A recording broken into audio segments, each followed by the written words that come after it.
3월 모의고사 현대시 해설하도록 하겠습니다.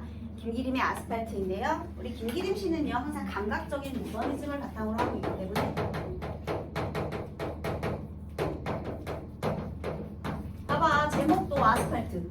흙이 아니라 아스팔트. 벌써 도시 문명을 상징하는 것 아니겠습니까? 그래서 어떤 내용인지 한번 볼게요. 1년입니다. 아스팔트 위에는 4월의 석양이 졸리고 아스팔트. 도시 문명의 상징이니까 왠지 세모를 하고 싶죠? 계절과 배경은 봄이네요. 4월. 그 다음에 석양, 해질 무렵입니다. 뭔가 쓸쓸하네. 그런데 중요한 건 이 아스팔트 위에 석양이 졸려요.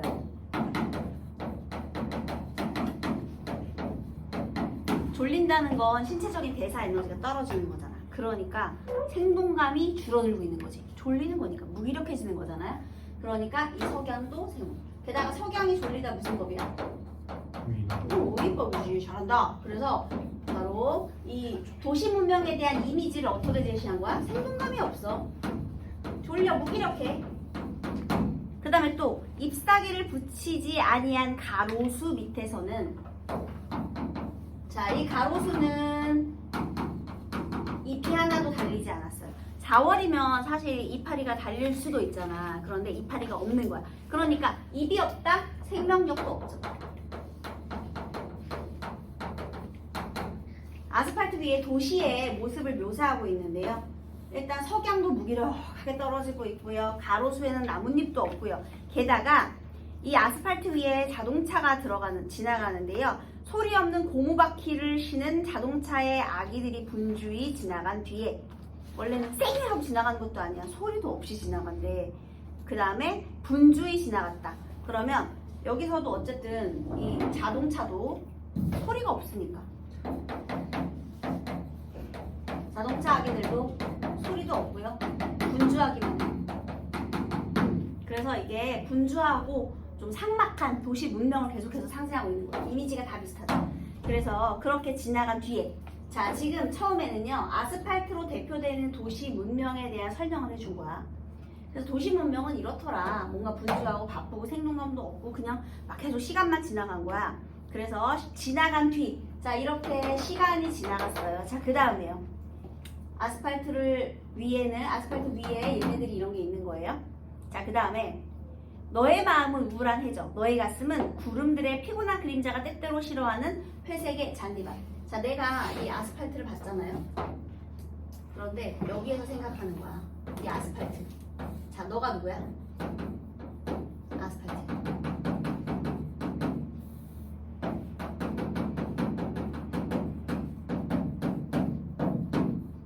아스팔트는 그저 대상일 뿐이지만 너라고 하면 2인칭이니까 나와 함께 이야기하는 대상이 되잖아요. 그러면 갑자기 이 호칭이 바뀌면서 아스팔트에서 너로 바뀌면서 조금은 친근감이 생겼네. 호칭의 변화. 호칭의 변화를 통해서 조금은 친근감이 생겼죠. 거리감이 좀 가까워진 거예요. 왜 그러느냐? 내가 이 아스팔트를 한번 이해해보고 싶거든요. 그래서 너는요, 너의 마음은 우울한 해저와 같아요.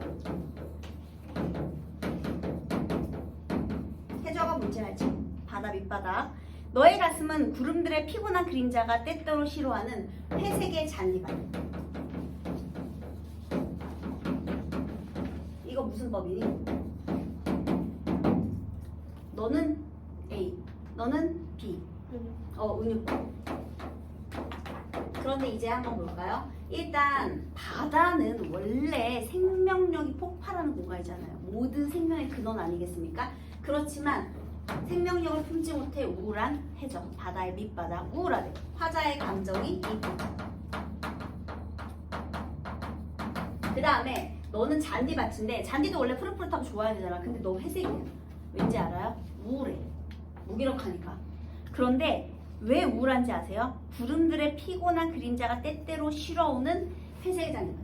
그저 무기력한 것만은 아니네. 이렇게 우울해도 가끔은 구름들이 피곤한데 걔네의 그림자가 가끔은 싫어올 수도 있는 공간이네. 물론 우울하지만. 내가 아스팔트를 봤어요. 이런 이미지야. 삭막하고 그 다음에 뭐 생동감도 없고 막 바쁘기만 하고 과연 그럴까? 우리가 이렇게 생명력이 없기만 할까? 해서 조금 더 심층적으로 들여다본 거야. 이제 들여다본 거야. 너라고 바꾸면서부터. 그랬더니 아 너의 마음이 이렇게 복잡한 마음이 있구나를 내가 조금 더 이해하게 된 거야. 심리적인 거리감을 좁힌 거예요. 이해하려고 노력을 해본 거야. 그러니까 물론 우울해. 너는 우울한 게 분명해. 근데 그래도 이 우울함 속에 누군가는 아주 필요한 누군가는 때때로 쉬러 올 수도 있는 존재야. 그러니까 완전히 막혀있는 건 아니라는 가능성을 하나 발견한 거죠. 자, 그 다음 바다를 꿈꾸는 바람들의 탄식을 들으러 나오는 침묵한 행인들을 위하여. 바람이 탄식을 해요. 와우 여기가 바다야. 그런데 침묵한 행인들, 그게 바로 우리 현대인이지. 우와 이런 아스팔트처럼. 자 이제 현대인은 침묵한 현대인들.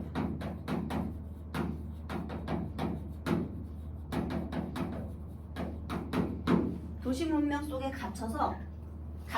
침묵한다라는 건 뭔가 밖으로 내보내지 않는 거잖아. 그러니까 이제 이 침묵하는 도시의 현대인들, 그 현대인들을 위하여 작은 아스팔트에 거리는 지평선의 흉내를 낸다. 자, 아까 전에 누군가는 때때로 싫어올 수도 있다고 했잖아요. 그럼 아스팔트가 침묵한 현대인을 위해서 무엇을 해주느냐?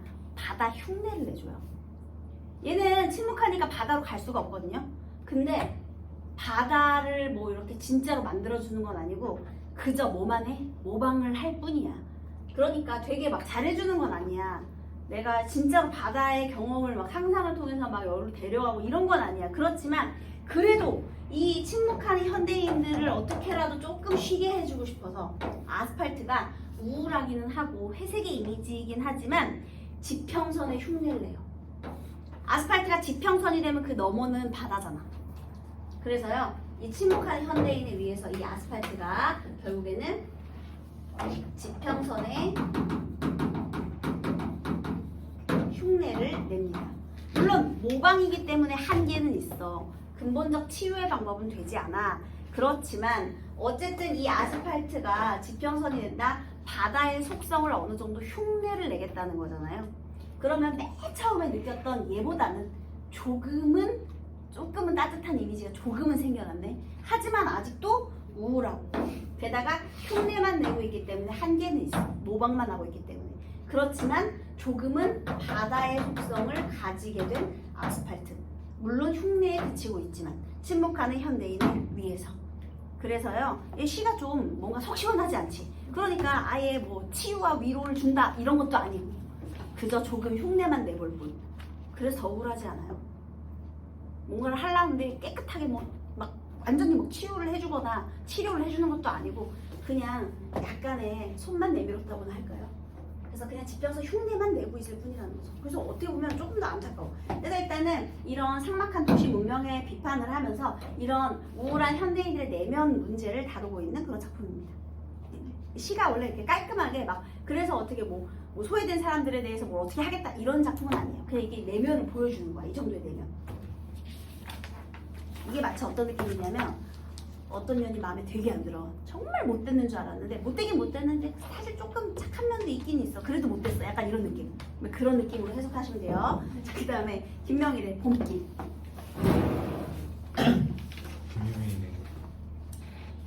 그렇죠. 원래 좀 깨끗하게 이렇게 시원하게 떨어지는 시는 아니에요. 자, 그래서 김명일의 봄길. 꽃이 피면 마음 간격들 한층 촘촘해져. 얘들아, 촘촘해졌다는 건 마음의 개수가 늘어났다는 거지. 생각이 많아졌다는 뜻이야. 이 촘촘하다는 뜻이 마음의 간격이 촘촘해졌다는 건 생각이 많아졌다는 뜻이야. 일단 표현은 그래요. 자, 꽃이 폈대. 계절적 배경은 언제야? 봄이야. 봄이 되니까 뭔가 생각이 많아져. 김제의 봄 들판. 우와, 구체적이다. 그치? 그런데 봄 들판, 여기가 이제 공간적인 배경이네. 내가 처음에 어디서부터 출발하냐면요, 김제의 봄 들판이야. 봄 들판에서부터 출발합니다. 그런데 뭔가 지금 여기서 출발할 때 내 마음의 상태는 생각이 많아졌어.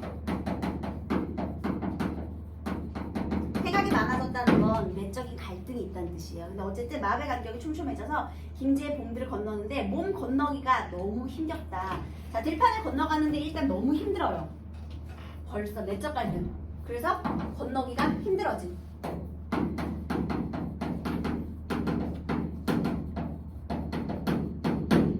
갈등이 있다는 거죠. 뭔가 고민이 있다는 거야. 그런데 피기도 전에 봉오리째 져내리는 그 꽃잎을 부리러. 부리라는 건 내려놓고 쉰다는 거죠. 야, 꽃이 피기도 전에 벌써 얘가 얼마나 무게를 감당하고 있냐면 꽃이 안 폈는데도 그 봉오리부터 내가 책임지고 있는 거야. 삶의 무게가 얼마나 무거운지 아시겠죠? 그러니까 예를 들면은 니네 아직 입시도 안 치렀는데 나중에 니네한테 가족 다 부양하는 책임을 묻고 있는 거야. 야, 네가 성공해가지고 우리 특히 옛날에 그런 거 있잖아요. 우리 집안의 장남 네가 성공해가지고 우리 동생들이며 부모며 네가 다 먹여 살려야 하지 않겠니? 이런 생각이 있을 수 있잖아. 그러니까 아직 피기도 전인데 봄이니까 꽃이 아직 피기도 전인데 벌써 그 봉우리를 통째로 책임을 져야 하는 내가 여기서 생각이 많고 건너기가 힘들고 무거워진 것이 바로 삶의 무게 때문이구나를 알 수 있는 부분이 책임감이 너무 큰 거야. 그래서 피기도 전에 봉오리째 져내리는 꽃잎을 지금 나 어떻게 하고 싶어? 조금 내려놓고 쉬고 싶어. 그래서 이게 좀 가족 부양 문제로 선생님이 좀 비유를 해가지고 좀 불편스럽긴 한데요. 그래도 그래야 너네가 잘 이해할 것 같아서. 그럼 봐봐라. 이제 어떤 사람이 있겠어. 이제 부모님께서 우리 장남 네가 잘 돼가지고 우리 집안을 먹여 살려야지. 우리 동생들도 다 어떻게 해야 되고 그래 너만 믿는다 계속 그래. 가족을 책임져야 하는 나의 등의 삶의 무게도 있지만 때로는 다 내려놓고 내 인생만 살고 싶은 생각도 있을 거 아니에요. 그래서 너무 힘들어요. 그 다음에 내가 삶의 무게가 이제 무거워져서 그 꽃잎을 버리고 싶어. 그래서 이 배는 신포 어디쯤에 다 헤맨다.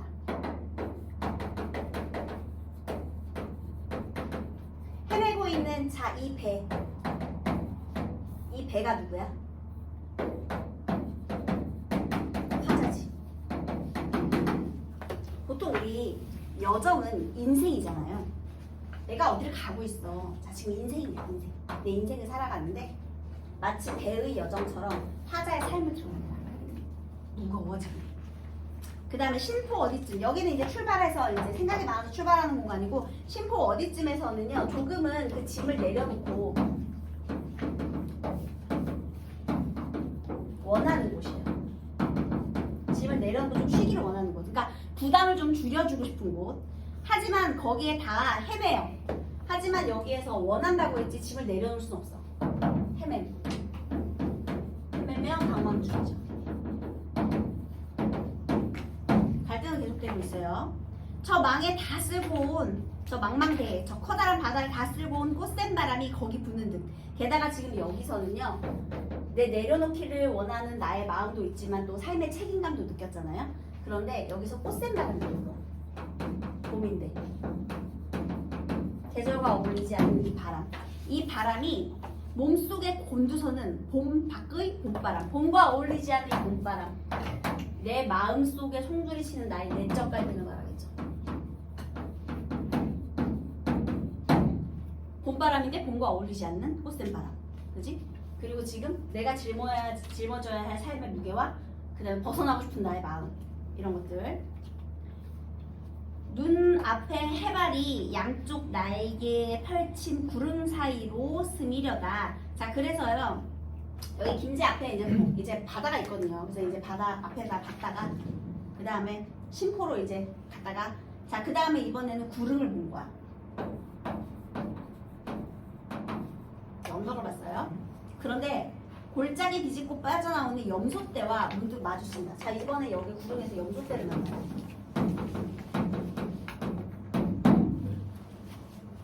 염소도 제 한 몸 한쪽 배로 따로 띄우는지. 자, 염소한테 내가 물어보고 싶은 거야.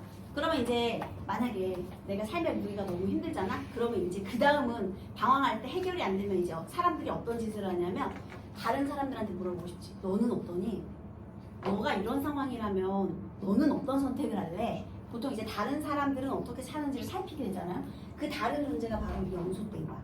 그래서 이 염소떼한테 너도 네 몸과 한쪽 배로 따로 띄우느냐 방황하고 있는 중이냐라는 거지. 일치가 안 되고 이 한 몸 한쪽 배로 따로 띄우냐. 그래서 염소떼한테 물어보는 거죠. 너도 방황 중이니? 아까 전에 봐봐, 배는 화자라고 했지. 배가 화자였잖아. 너도 방황 중이니? 그러니까 배 따로 몸 따로니? 자부절 일어났니? 그런 거죠. 너도 방황하는 거니? 그 다음에 만경 저쪽이 포구라는 듯 새끼 염소 한 마리 지평도 뿌연 황사길 타박거리며 간다. 자, 내가 이렇게 질문을 했거든요. 그랬더니 새끼 염소가 어떻게 했어? 어디로 가요? 근데 어디로 가? 뿌연 황사길. 진짜 허용이죠? 아이고, 얘 방황해 안 해? 황사길 앞이 안 보이잖아, 뿌연이니까. 얘도 방황하네. 그러면 인간은 누구나 방황하는 거네. 나만 그런 게 아니네. 그래서 방황하는 존재. 기독교에서 말하는 길 잃은 새끼 양 이런 것처럼. 인생의 의미를 탐구하는 시라서 좀 어려워요. 타박거리며 간다. 방황하네. 자, 그 다음에 이걸 이제 봤잖아? 그럼 이제 시작하자고 생각하는 거예요. 내 마음은 벽가지로 펄럭거리며 덜핀 꽃나무 둘레에서 멈칫거리자. 하지만 남몰래 출렁거리는 상심은 아지랑이 넘어 끝내 닿을 수 없는 한 구 몇 개는 더 지워야 한다고 다시 끊긴 배 한 저차. 이게 다시거든요. 다시 끊겼어. 배가 한 곳에 매여 있을 수 없어? 그치? 그래서 같이 끊긴 배 한 척. 누구일까?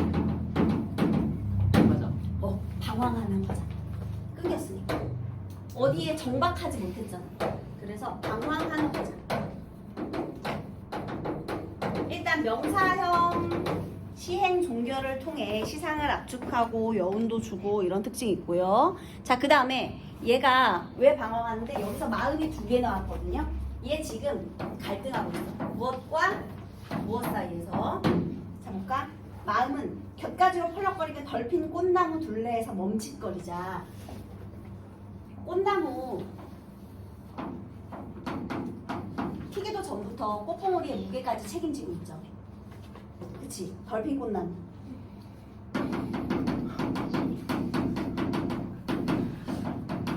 아까 전에 얘기했잖아. 여기 앞에서 피기도 전에 봉오리째 내가 짐지는 저내리는, 그러니까 책임을 지고 있는 이 꽃나무 둘레에서 멈칫거렸다는 건 책임져야지, 그런 생각이지.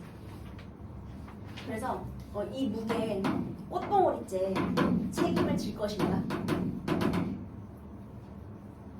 하지만 남몰래 출렁거리는 상심은 아지랑이 넘어 끝내 닿을 수 없는 항구 몇 개. 끝내 닿을 수 없는, 그러니까 어딘지는 모르지만 닿을 수 없는 항구 몇 개. 아까 전에 여기 이게 항구였지? 여기에서 뭐 하고 싶었어? 좀 쉬고 싶었지? 그러면 휴식의 가능성은 있는 곳인데 아직 내려놓지 못했지만 방황하고 있지만 찾지 못했잖아요. 그러니까 항구 몇 개를 더 지나야 한다는 건 쉬고 싶은 거지. 위로받고 싶은 거야. 짐을 내려놓고 책임에서 벗어나고 쉬고 싶어. 위로. 휴식. 좀 벗어나고 싶어. 책임져야 될까? 벗어나야 될까? 지금 여기 사이에서 같이 끊겨있다. 이런 내용이에요. 그러니까 여기에서 이 삶의 무게로 방황을 하고 있는데, 근데 여기에서 끝내 닿을 수 없는 항구 몇 개는 더 지워야 한다라고 했잖아. 그러니까 나는 계속 방황할 거라는 얘기겠지. 닿을 수가 없는데 계속 찾아야 되니까. 그래서 방황, 고뇌, 현대인의 방황과 고뇌. 하지만 있잖아, 내가 그래도 어떤 새로운 삶의 의미를 찾으려고 노력을 계속할 거라는 건 알 수 있어요. 왜? 끝내 닿을 수 없는 항구 몇 개를 또 지워야 되니까. 아까 전에 또 우리가 영수대를 봤잖아. 그러면은 그래, 나만 그런 게 아니야. 인간이란 존재는 원래 방황하는 존재야. 그래서 이렇게 방황하면서 이렇게 살아가는 게 인생이지 뭐, 이런 깨달음에 또 의미가 조금은 들어가 있더라, 이런 내용이 되겠습니다. 그래서 둘 다 뭔가 속 시원한 시는 아니에요. 결론이 뭐 둘 중에 하나로 딱 떨어지는 그런 작품만 아닌데, 한번 문제를 한번 정답을 맞춰볼게요. 가와나의 공통점. 일단 항상 첫 번째 나오는 문제는 표현사의 공통점인데 어렵게 생각하지 마세요. 누가 봐도 마주친다, 그 다음에 뭐 지워야 한다, 타박거리며 간다, 그 다음에 아스팔트에서도 졸리고 손질한다, 그 다음에 흉내를 낸다. 현재 시제를 명확히 쓰고 있잖아요. 그래서 정답은 그냥 무조건 1번. 얘는 맞췄지? 네. 자, 그 다음. 시에서 특정 호칭의 사용은 화자와 대상 간의 관계나 그 다음에 거리를 조정하여 정서를 나타내는 기반이 된다. 이게 얘기입니다. 아스팔트를 너라고 하면서 거리감을 좀 좁히고 이해하려는 노력을 했죠. 처음에 삭막해 보이기만 했던 이 아스팔트의 내면에 이런 복잡한 심정이 있었네요. 그래서 적절한 것, 심리적 거리를 좁혀 화자의 우울함을 대상에게 실현한다. 이거 우울한 해적. 너는 우울한 해적. 내가 우울하니까 너도 우울한 거지. 이렇게. 보통 있잖아요. 내가 그렇게 생각하면 너랑 나랑 가까워진다고 생각하면 만약에 전혀 생각남이었으면 나와 생각이 같을 거라는 생각은 하지 않는데 만약에 너가 누구랑 되게 친해졌어. 그래서 조금 이제 거리감이 가까워지면 네가 하고 있는 그 느낌을 친구도 그대로 느꼈을 거라고 생각하잖아요. 그치? 네가 국윤 선생님 수업 좋아하니까 내 친구도 다 국윤 선생님 수업 좋아할 거야. 뭐 이런 거 미안합니다. 그래서 어쨌든 거리감이 가까워졌다. 의식을 수용했다. 이런 얘기가 되겠습니다. 자, 그 다음에 여기서 틀린 것만 설명해 볼게요. 33번, 5번 틀렸는데요. 여기 C에서 항구 몇 개, 자신의 목적지를 끝내 닿을 수 없는 곳이라고 인식한다. 이렇게 얘기했는데요. 항구 몇 개가 목적지가 아니에요. 지나가는 곳이지. 삶의 목적지는 아니야. 가면서 조금 이제 휴식과 위로를 받을 수 있는 공간. 내가 항구에 도착하는 게 아니고 항구 몇 개를 지나서 다른 데로 가는 거잖아. 그래서 여기서 틀린 거는 목적지가 틀린 거야. 목적지. 이해됐어? 네. 그 다음 나머지 맞는 소리니까 잘 읽어보시고요. 시적 대상이 지닌 속성은 다른 대상으로 전이되며 의미를 풍부하게 한다. 아스팔트에 자연물이 인접하여 배치됨으로 생명력을 띈 것과 그렇지 않은 것의 경계가 완화되고, 그 다음에 봄 들판과 바다라는 상이한 공간의 이미지가 중첩됨으로써 공간에 속한 대상의 속성이 화자의 내면에 공유된다. 다 맞는 소리니까 한번 읽어보는데 2번만 왜 틀린지 설명해 볼게요. 가에서 고무바퀴를 신은 자동차의 아기들이 분주하게 움직이는 모습은 자동차가 지닌 분주함이 아스팔트에 전이되어 자동차와 아스팔트의 경계가 완화되고 있다. 당연히 틀렸죠. 이 아스팔트와 바다의 경계가 허물어졌다라고 해야지. 그냥 얘는 여기에 속한 일부일 뿐이에요. 그래서 경계가 허물어지지 않고 둘 다 삭막합니다. 분주하고요. 그래서 2번이 틀렸어요.